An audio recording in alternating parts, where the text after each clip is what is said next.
दर्शकवृन्द, श्रम संस्कृति पार्टीका समानुपातिक उम्मेद्वार उमा चामलिङ राईले विवादपछि आफ्नो स्पष्टीकरण दिएकी छिन्। उम्मेद्वार उमा चामलिङले गत जेनजी युवाहरूको आन्दोलनमा उनले नराम्रो क्रियाकलाप गरेको भन्दै उनको सामाजिक सञ्जालमा निकै आलोचनासँगै उनलाई कारबाहीको माग समेत गरिरहेका थिए केही आम नेपाली जनताले। तर सामाजिक सञ्जालमा उनको निकै विवादपछि भएको घटनाबारे उमा चामलिङले सबै स्पष्टीकरण दिएकी छिन्। सुनौ उनको यो स्पष्टीकरणलाई। धेरै जनाले चाहिँ मेरो टिकटक भिडियोदेखि लिएर यता फेसबुक भिडियो हरेक ठाउँमा चाहिँ मेरो क्लिपहरू बढाइ चढाइदेखि लिएर चढाइ बढाइदेखि लिएर हरेक कुरा गरेर यहाँनिर सार्वजनिक गरिरहेको रहेछ। तपाईहरूले यो भिडियो अन्तिमसम्म हेर्नु, सुन्नु होला र आफ्नो प्रतिक्रिया राख्नु होला र सेयर पनि गर्नु होला है त। भ्रम नफैलाउनुहोस् है, भ्रम नफैलाउनुहोस्। कुरा बुझेर मात्रै भिडियो बनाउनुहोस् अथवा भ्युज कमाउनको लागि हुन्छ या के कसरी हुन्छ तपाईहरूलाई त खुट्टा तान्नु छ हैन। तर कुरा चाहिँ के हो त भनेर म तपाईलाई क्लियर गराउँछु है त। यो कन्ट्रोभर्सी अथवा यो वाद विवाद भनेको अहिलेको होइन, भदौ 23 गते जेनजीको आन्दोलन पछाडिको कुरा हो है। भदौ 23 गते जेनजीको आन्दोलन कसरी भयो त त्यो मलाई मात्र होइन सारा नेपालीलाई थाहा छ। त्यो आन्दोलन भनेको हामीले भ्रष्टाचार अन्त्य हुनुपर्छ, एकैजनाले बारम्बार देश चलाउने होइन हैन, र भ्रष्टाचार अन्त्य हुनुपर्छ र नेताको छोराछोरीले चाहिँ एकदमै राम्रो लाइफ जिउने, हामी चाहिँ जहिले तलको तलै बस्नुपर्ने हैन। हरेक कुराहरू महँगो भइरहेको छ नेपालमा। हामी नेपालीहरूले जागिर पाइरहेको छैन, जहिले विदेश जानुपर्ने, लाखौं ऋण लिएर विदेश जानुपर्ने, नेपालमा भन्दा पनि विदेशमा धेरै युवाहरू छरपष्ट भएको देखेर हामीले त्यो आन्दोलन गरेको थियौँ। नयाँ नेपाल हुनुपर्छ, भ्रष्टाचार अन्त्य हुनुपर्छ भनेर। त्यो आन्दोलनको कुरा अहिले सम्झिँदा पनि मलाई यति आक्रोश हुन्छ, यति धेरै होइन, त्यो म सम्झिन सक्दिनँ क्या। र त्यति बेला आन्दोलनमा म मात्र नभएर हाम्रो ठुल्ठुला सेलिब्रेटीहरू, अहिले ठुल्ठुला नेताहरू सबैजना उमिनु भएको थियो र सबैजनाले साथ सपोर्ट दिनुभएको थियो हामीलाई। हामी त जेनजी हो है, हामी सबैलाई सपोर्ट गर्नुभएको थियो र हामी सडकमा उत्रेको थियौँ। र जब उत्रिँदै गर्दाखेरि ताकी ताकी गोली हानियो निधारमा, छातीमा होइन, खुट्टामा, पेटमा, जब ताकी ताकी गोली हानियो भदौ 23 गते जेनजीको आन्दोलनको कुरा गर्दैछु मैले। त्यो हानिसकिसके पछाडि हाम्रै साथीहरूलाई बकी ढालो हाम्रै आँखा अगाडि।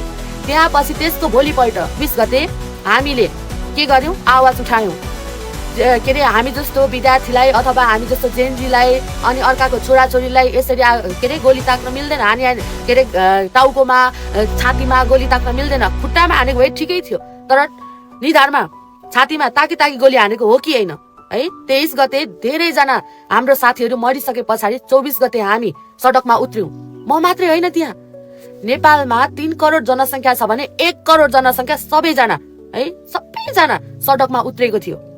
के त्यो 1 करोड जनसङ्ख्यामा कोही पनि नेता थिएन, कोही पनि नेताको छोराछोरी थिएन, कोही पनि बुद्धिजीवी थिएन, कोही पनि त्यहाँनिर टिचरदेखि लिएर कोही पनि थिएन। त्यो अरू थुप्रो होइन, इन्जिनियर, पाइलट, टिचर, ड्राइभर, सडकमा हिँड्नेदेखि लिएर बच्चा वृद्ध सबैजना सडकमा आएको थियो।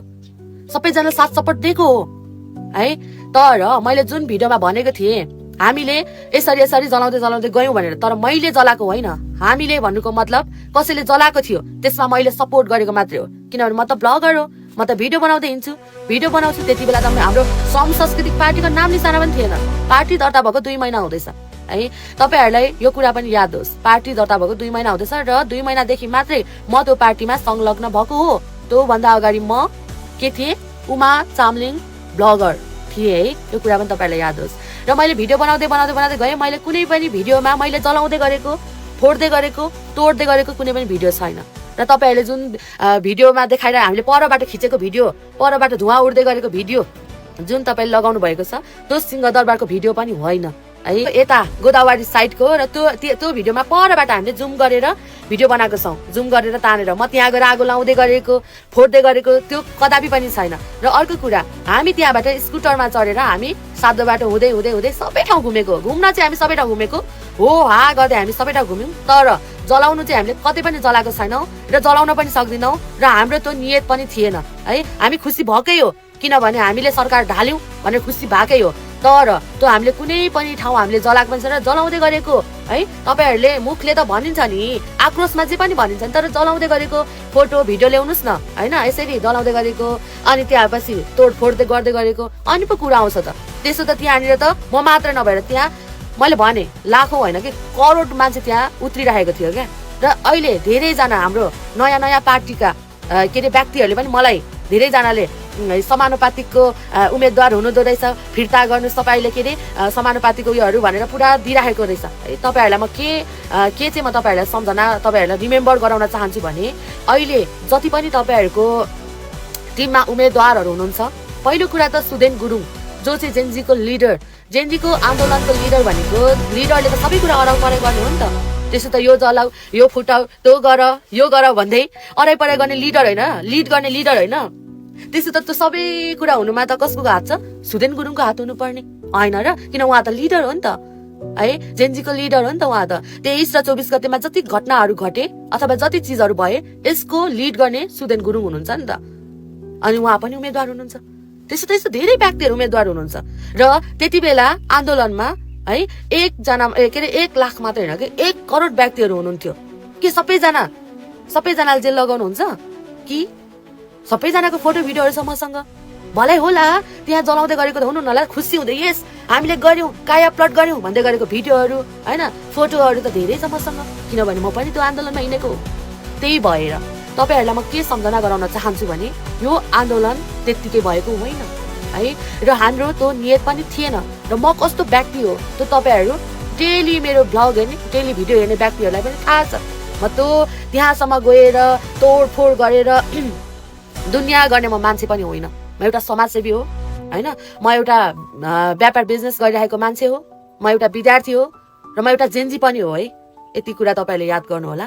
र तपाईँहरूले जति पनि अहिले भ्रम फैलाइराख्नु भएको छ, अपोजिसन पार्टी होस् या तपाईँहरू कुनै पनि पार्टीमा आस्था राखेको व्यक्ति होस्, कुनै पनि व्यक्तिलाई आरोप लाउनुभन्दा अगाडि अथवा कसैलाई केही भन्नुभन्दा अगाडि के त्यो व्यक्ति मात्रै थियो त्यो ठाउँमा सामेल होइन, के त्यो घटना मैले नै घटाएको हो अथवा मैले मात्रै गर्दाखेरि त्यो चिजहरू भएको हो, के सिंह दरबार जलाउनुमा मेरो हात थियो, मैले गएर जलाएको थिएँ, यो कुराहरू तपाईँले याद गर्नुहोस् है। र सबैजनालाई थाहा छ सिंह दरबार कसले जलाएको थियो र त्यसमा को सामेल थियो र किन जलाइयो है, र सिंह दरबार लगायत अरू भवनहरू किन जलाइयो र को थियो त्यहाँ, त्यो तपाईँहरूलाई प्रश्न गर्छु कि म। थाहा छ नि त तपाईँहरूलाई, तर मलाई के गरिराख्नु भएको छ, टार्गेट बनाइराख्नु भएको छ।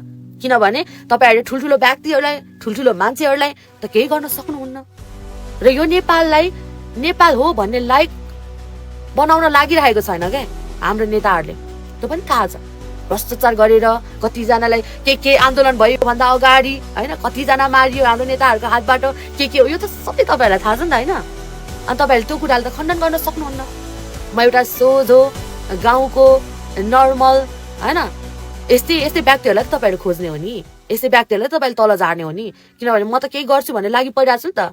त्यही भएर खुट्टा तान्नु भएको होला, तर सक्नुहुन्न है, सक्नुहुन्न। सत्यको जित हुन्छ, बुझ्नुभयो नि। त्यही भएर एक आपसलाई आलोचना लाउनु, एक आपसलाई नराम्रो भन्नुभन्दा अगाडि पहिला सोच्नुहोस्, बुझ्नुहोस् अनि मात्र भन्नुहोस्। यही भन्न चाहन्छु। जय देश जय माटो सबैजना। दर्शकवृन्द, विवादपछि उम्मेदवार उमा चामलिङले आफ्नो निकै लामो स्पष्टीकरण दिएकी छिन्। उनको यो स्पष्टीकरण हजुरहरूलाई कस्तो लाग्यो आफ्नो प्रतिक्रिया दिन नभुल्नुहोला।